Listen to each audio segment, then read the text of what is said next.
Bonsoir, bonsoir, bien-aimés. Je rends grâce à Dieu pour vos vies.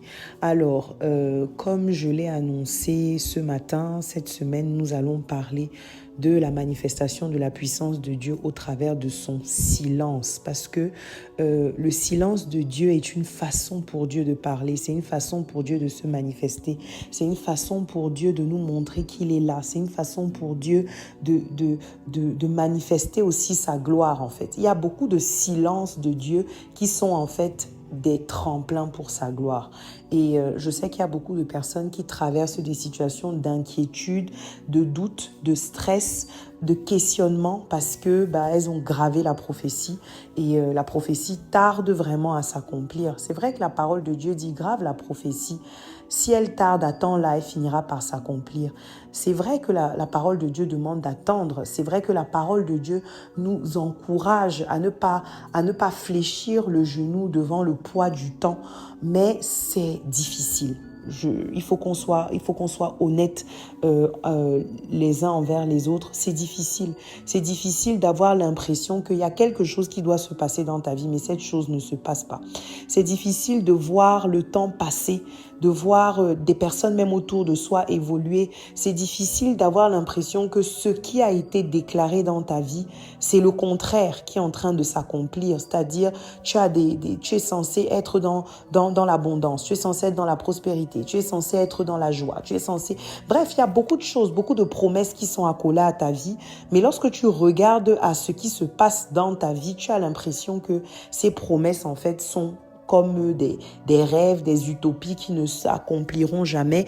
Et après, tu es rempli du découragement, tu es rempli de l'inquiétude et ça t'empêche d'avancer, ça t'empêche d'être dans la joie, ça t'empêche de te saisir même souvent de certaines opportunités. Et le Seigneur, en fait, veut nous dire cette semaine, même pendant mon silence, je parle.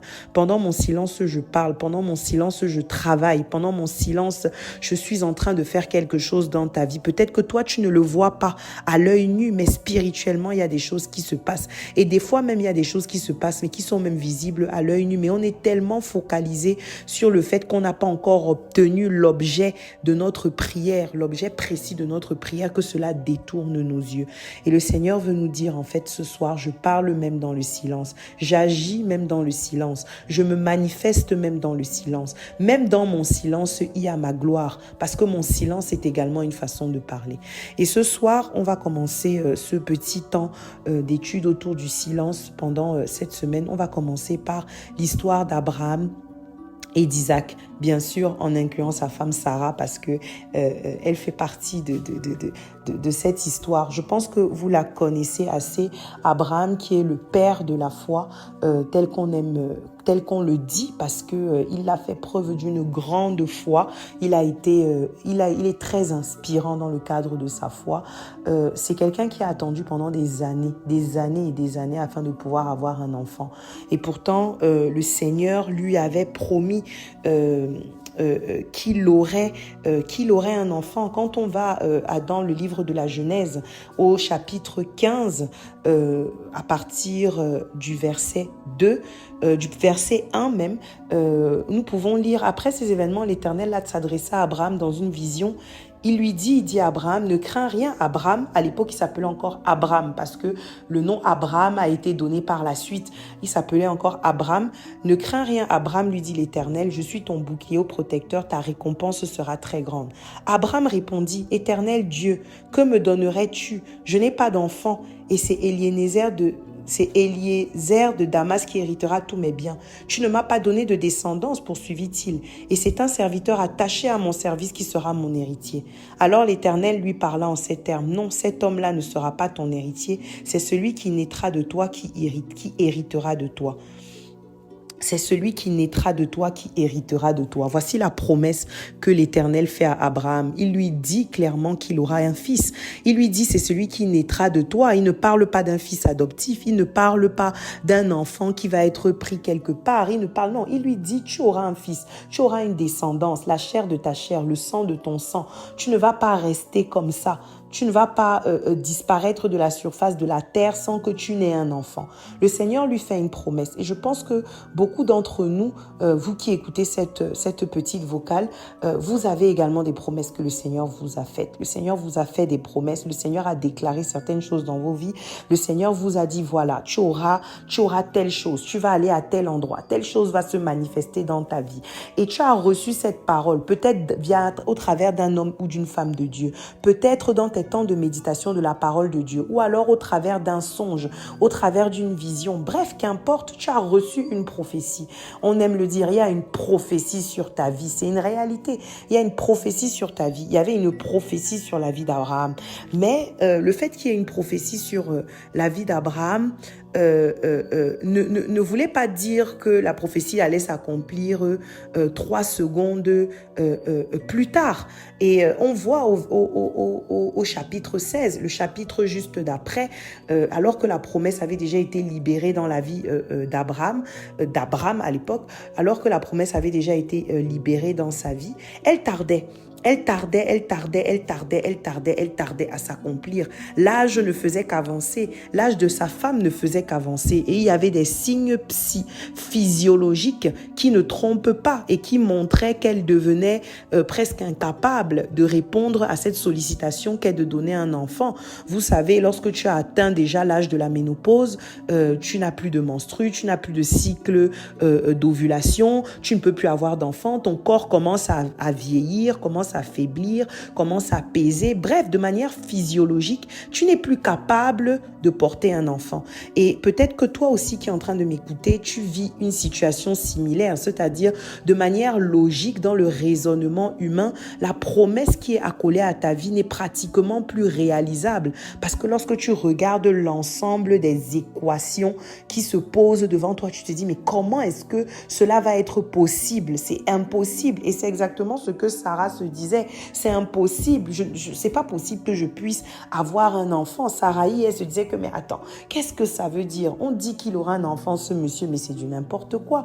Il aura quel genre d'enfant avec une vieille peau comme moi, hein? Entre guillemets. Et c'est comme ça qu'elle part chercher une de ses servantes égyptiennes nommée Agar et elle dit à son mari, on le voit au chapitre 16 du livre de Genèse à partir du verset 2, elle dit à Abraham, tu vois que l'Éternel m'a empêché d'avoir des enfants. Va donc vers ma servante, peut-être aurai-je un fils par son intermédiaire. Abraham suivit le conseil de sa femme. Alors moi, ce qui me marque aussi par rapport à ce verset, c'est qu'elle dit, tu vois que l'Éternel m'a empêché d'avoir des enfants. Parce que en réalité, très souvent, lorsque l'on subit une situation, lorsque la situation tarde, lorsque les choses n'arrivent pas telles que l'on souhaiterait qu'elles arrivent, dans le timing qu'on souhaiterait qu'elles arrivent, la première chose que l'on se dit, c'est que si l'on n'obtient pas, c'est parce qu'on est sous le joug d'une punition divine. Et il faut savoir que dans l'Ancien Testament, dans l'Ancien Temps, la stérilité d'une femme était souvent considérée comme une punition divine. On le voit dans plusieurs versets. Lorsqu'on prend le livre de Lévitique au chapitre 20, on peut le lire là-bas. La stérilité de la femme était vue en fait comme une punition divine. Donc, elle s'est dit, écoute, compte tenu du fait que je suis stérile, et si je suis stérile, c'est forcément parce que... c'est forcément parce que l'Éternel m'a puni. Ça ne sert à rien d'attendre plus longtemps parce que de toutes les façons, je suis sous le joug d'une punition et cette punition-là, pour que l'Éternel l'enlève, quand je vois le nombre de temps que ça prend, l'Éternel ne pourra pas l'enlever. Et c'est comme ça qu'elle envoie donc son mari se jeter dans les bras de sa servante et que Ismaël, qui n'est pas le fils de la promesse, va naître. Là, ça nous interpelle parce que, vous savez, le silence de Dieu, souvent, on le prend comme étant une punition. On prend le silence de Dieu comme le signe que la promesse ne va pas s'accomplir. C'est-à-dire, on a demandé quelque chose à Dieu et on se dit que, bon, comme Dieu ne répond pas dans le timing que j'ai fixé, ça veut dire qu'il n'approuve pas ce que je lui ai demandé. Ou alors, ça veut dire qu'il a changé d'avis. Ou alors, ça veut dire que j'ai fait quelque chose qui impliquerait que le Seigneur refuse de me répondre. Mais au travers de cet exemple de la Bible, de l'histoire d'Abraham et Sarah, on se rend compte que ce sont nos propres propres raisonnements humains, ce sont nos propres raisonnements, nos propres choses que l'on formate à l'intérieur de notre tête qui nous emmènent en fait à penser à la place de Dieu. Le silence de Dieu ne nous autorise pas à penser à la place de Dieu. Ce n'est pas parce que Dieu est silencieux, ce n'est pas parce que Dieu n'agit pas exactement tel que l'on veut qu'il agisse que l'on a la capacité d'analyser pourquoi est-ce que Dieu fait une chose, pourquoi il ne la fait pas. Ça ne nous donne pas l'autorisation de devenir les dieux de notre vie. Et c'est exactement ce que Sarai a fait. Elle a voulu devenir le Dieu de sa propre vie parce qu'elle a vu le silence de Dieu comme étant quelque chose, comme étant tellement long. Elle s'est dit, écoute, je vais devenir le Dieu de ma propre vie, je vais provoquer mon destin. Vous imaginez, il y a souvent des personnes comme ça. Je vais provoquer mon destin. Même dans le cadre, par exemple, du mariage. Le Seigneur t'a donné une prophétie sur ta vie. Tu sais qu'il y a quelque chose qui va se passer. Tu sais que tu vas, par exemple, te marier. Mais parce que ça prend du temps, parce que ça tarde, tu te dis, je vais provoquer mon destin. Et du coup, le premier venu, la première personne que tu vas trouver devant toi, tu vas te dire, oui, vas-y, je vais me mettre avec lui parce que de toutes les façons, je n'ai pas d'autre choix. Il faut que la prophétie s'accomplisse. Mais pourtant, la prophétie est claire. Tu auras un fils. Et vous savez, la bénédiction de l'Éternel, c'est celle qui ne s'accompagne d'aucun chagrin. C'est la parole de Dieu qui nous le dit. La promesse et la prophétie que l'Éternel met sur ta vie est parfaite. Elle est complète. Ce n'est pas une prophétie bancale. Il ne faut pas prendre le silence de Dieu. Il ne faut pas utiliser le silence de Dieu pour fabriquer sa propre prophétie, pour fabriquer son propre miracle, pour fabriquer son propre accomplissement. Non, pour fabriquer son propre accomplissement, il ne faut pas. Et on le voit lorsque dans Genèse 18, après avoir gaffé, que Ismaël est déjà là, elle a déjà gaffé. Vous pouvez lire vous-même toute l'histoire derrière avec ce que Agar a eu à faire. Elle lui a manqué de respect, elle a mis Agar dehors. Enfin voilà, avec tout ce que son acte a pu engendrer comme désordre à l'intérieur de sa maison. La promesse de l'Éternel n'était pas passée. Elle n'était pas expirée. Il faut savoir que la prophétie que Dieu a sur ta vie, tant que tu n'es pas mort, cette prophétie n'est pas arrivée à date d'expiration. À tout moment, elle peut se manifester. À tout moment, elle peut arriver à accomplissement. Parce qu'en fait, le Seigneur n'a pas les mêmes codes que nous. Il n'a pas les mêmes codes humains et physiologiques que nous. Il n'en a rien à faire des circonstances. Il n'en a rien à faire de l'âge. Il n'en a rien à faire de l'environnement socio-économique. Il n'en a rien à faire de ce que tu contiens, de ce que contient ton porte-monnaie. Le Seigneur, en fait, lorsqu'il libère une prophétie dans ta vie, c'est pour que cette prophétie s'accomplisse. Et lorsque la prophétie doit s'accomplir, tant que tu n'es pas mort, tant que tu n'es pas parti de cette terre, cette prophétie continue à courir. Elle n'est pas encore arrivée à son expiration. Et vous voyez donc dans Genèse 18, le Seigneur, l'Éternel vient reconfirmer à Sarah et à Abraham la promesse qu'il avait déjà faite à Abraham en lui disant « Tu auras un fils ». Et il y a eu Ismaël qui est venu et peut-être que ça les a embrouillés, ça les a perturbés.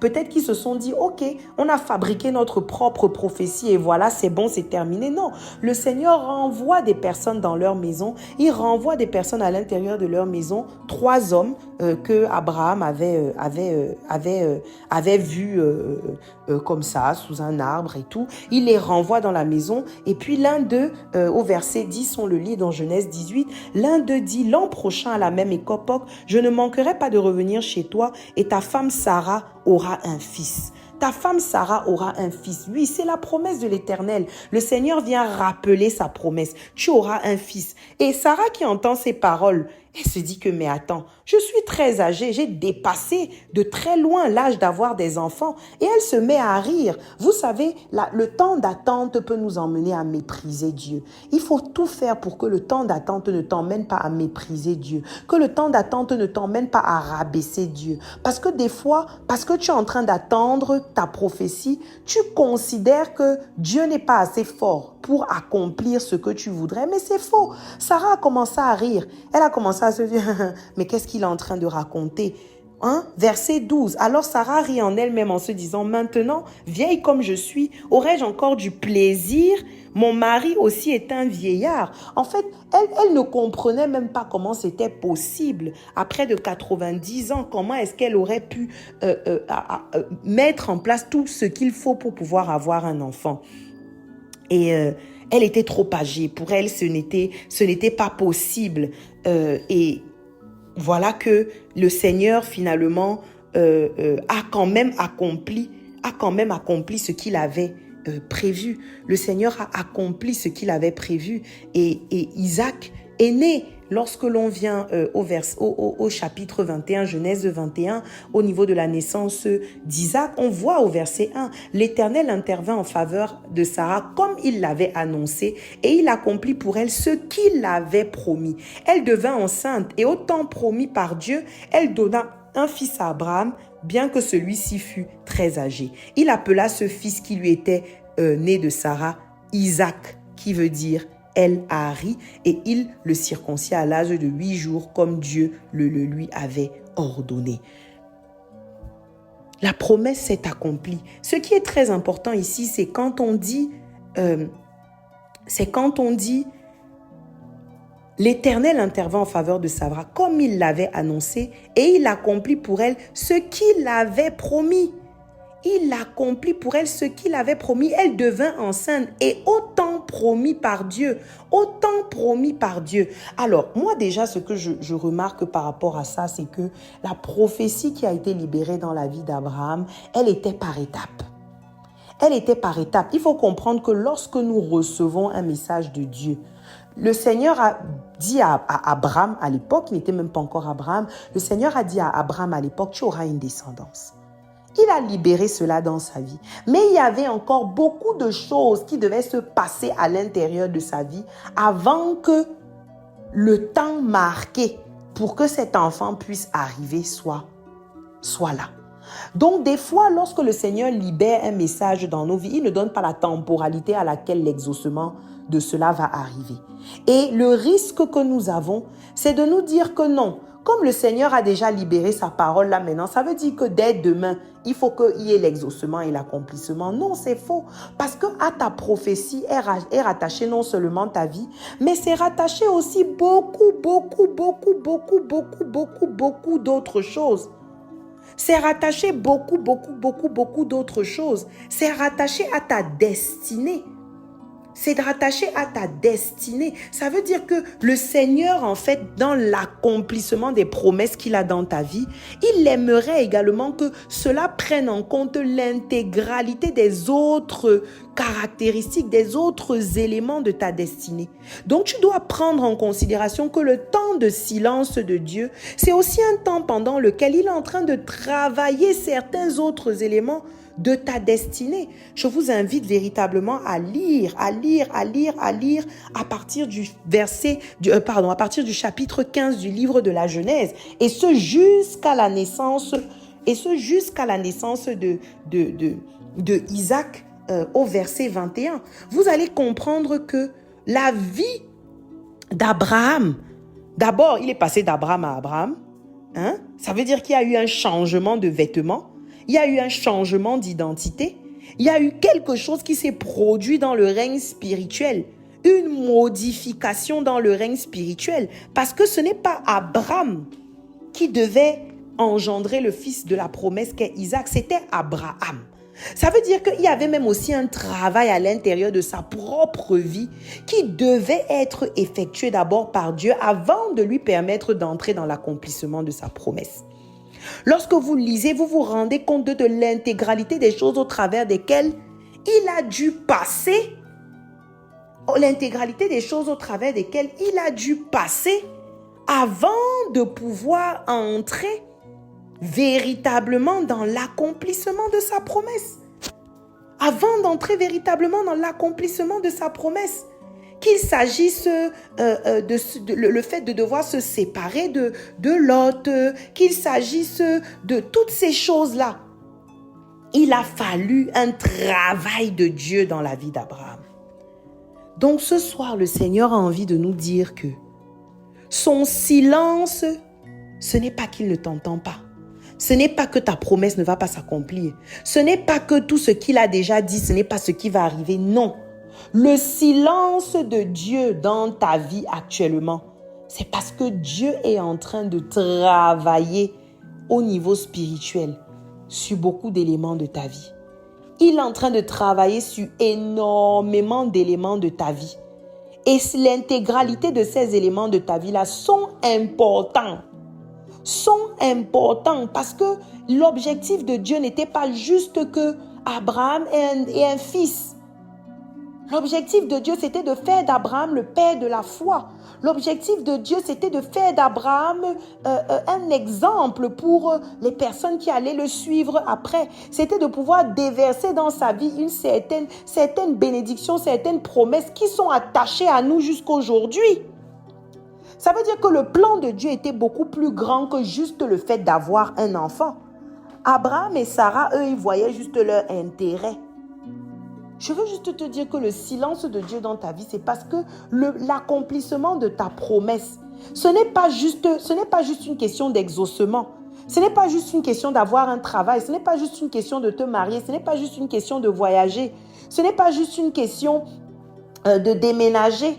Ce n'est pas juste une question d'avoir un enfant. Non. Ça entre dans le cadre d'une destinée bien plus grande. Et lorsque tu vois le Seigneur être silencieux, non seulement tu ne dois pas aller fabriquer toi-même ta propre bénédiction telle que Saraï l'a fait. En plus de ça, tu ne dois pas mépriser Dieu tel qu'elle l'a fait en riant quand on lui a annoncé qu'elle allait. Ne méprise pas Dieu, ne minimise pas la grandeur de Dieu, ne rabaisse pas Dieu, ne rapétit pas Dieu. Parce que tu ne vois pas l'accomplissement, parce que tu vis dans la frustration, parce que tu vis dans la peur, parce que tu vis dans l'inquiétude, parce que tu vis dans la douleur. Alors lorsqu'on va venir proclamer quelque chose dans ta vie, tu vas mépriser la parole que Dieu libère dans ta vie. Tu vas être incrédule. Il ne faut pas que le silence de Dieu t'emmène à développer l'incrédulité. Il ne faut pas que le silence de Dieu dans ta vie suce et aspire ta foi. Le Seigneur va se manifester. Et son silence n'est pas en réalité un silence. Parce que lorsqu'il est silencieux sur ce sujet de prière-là, c'est parce qu'il est en train de parler et de travailler sur d'autres sujets.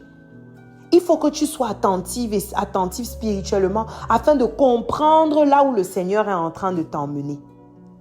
Et que tu aies la certitude que la prophétie qui est accolée à ta vie, tant que tu n'as pas quitté cette terre, cette prophétie n'est pas arrivée à sa date d'expiration.